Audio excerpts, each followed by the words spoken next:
वादा करो तुम वापस आओगे। अगर नहीं आ पाया तो।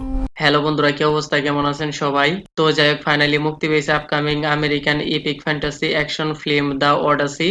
রিসেন্টলি সিনেমাটি আমি হিন্দি ল্যাঙ্গুয়েজে দেখেছি, তো চলুন দেখা যাক কেমন হয়েছে এই সিনেমাটি। তো ভাই সাব ক্রিস্টোফার নোলানের সিনেমা, আপনি তো প্রেসারের মধ্যে মাস্টারপিস বলতে বাধ্য হবেন। কেউ কি তিনি যে লেভেলের ডিরেক্টর, আর তিনি ইনসেপশন, ইন্টারস্টেলার, ডানক্লিক, টিনেট, ওপেনহেইমার বহুত সারে সিনেমার জন্য অস্কার অ্যাওয়ার্ড পেয়েছে। তাই তার ডিরেক্ট করা সিনেমার মধ্যে কমি খুঁজে বের করা বোকামি ছাড়া আর কিছুই নয়।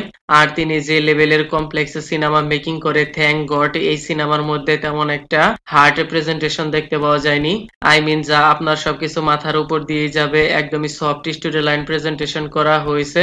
আর আপনি ক্লিয়ার বুঝতেও পারবেন, যদিও বেশ কিছু সিন দেখে আপনার মনে প্রশ্ন আসতে পারে। পুরো সিনেমা দেখলে আপনি নিজেই এর অ্যান্সার পেয়ে যাবেন। সিনেমার স্টোরি লাইন যেভাবে প্রেজেন্টেশন করা হয়েছে একদম পারফেক্টলি লেগেছে।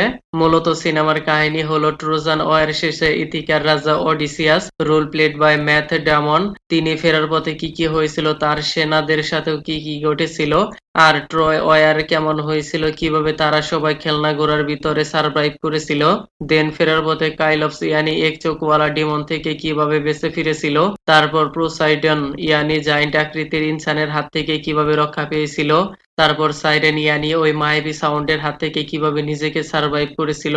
এইরকম আরো বহুত সারে মাইস্টেরিয়াস মায়াবী কাহিনী রয়েছে। এই সব কিছু বাধা অতিক্রম করে কিভাবে তিনি তার রাজ্যে ফিরেছিলেন, আর ফেরার পর কি কি হয়েছিল, এই সব কিছু জানতে আপনাকে পুরো সিনেমাটি দেখতে হবে।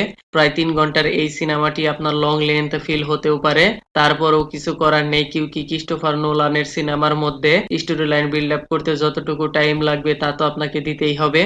লেকিন সিনেমার মধ্যে তেমন একটা ব্রুটাল কোনো কিছুই দেখতে পাওয়া যায়নি। তারপরও সিনেমার স্টোরি লাইন এমন ভাবে প্রেজেন্টেশন করা হয়েছে, আপনি শুরু থেকে এঙ্গেজিং হয়ে থাকবেন। স্লো ব্যাকগ্রাউন্ড মিউজিক থেকে জাজালো ব্যাকগ্রাউন্ড মিউজিক পর্যন্ত আপনার টেনশন কিউরিসিটি বাড়তেই থাকবে, আর প্রত্যেকটা সিন আপনি এলিভেট করতে পারবেন।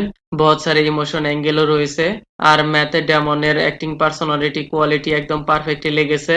তাছাড়া আদার অ্যাক্টরদেরও পোটেনশিয়ালও ঠিকঠাকই দেওয়া হয়েছে। লেকিন আপনার স্পাইডারম্যান ভাইয়ার স্ক্রিন টাইম আর একটু বেশি হলে আরো বেটার হতো। তো এনিওয়েজ, ওভারঅল সবকিছু মিলিয়ে ইটস রিয়েলি গ্রেট মুভি।